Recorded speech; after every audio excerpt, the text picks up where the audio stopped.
All right, we're going to talk a little bit today about mounts and mounting your optic on your rifle or pistol, depending on what you're running.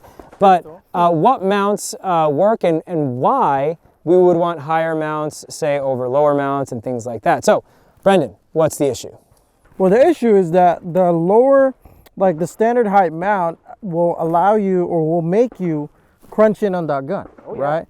Especially if you're wearing plate carriers, all of a sudden now you're not going to have proper recoil management because you have to go into that firearm. And at the same time, you're also really uncomfortable, right? Which if you've ever done a CQB the entire day, everybody's scrunch up the first time you do it, and then an hour later, everybody's just relaxing anyway.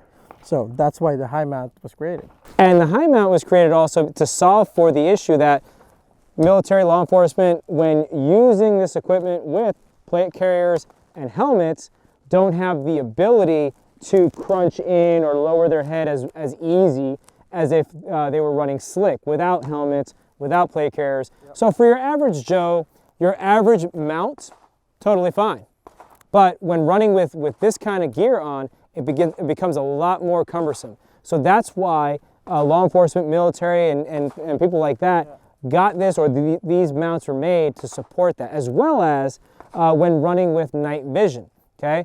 Night vision, you'll have the optic over here, and you want to run it directly behind the mount so you don't have to scrunch your head like Brendan was talking about. Another untalked about thing about the high mounts is if you ever were in the military, right, and you wear gas masks and you try to aim down your firearm, it ain't happening, right? Nope. With the high mounts right now, people are able to wear gas masks and still be able to see to their lenses or to their optics. So that's why this is really important in a modern battlefield where gas is real, right? Yep. So. Yep.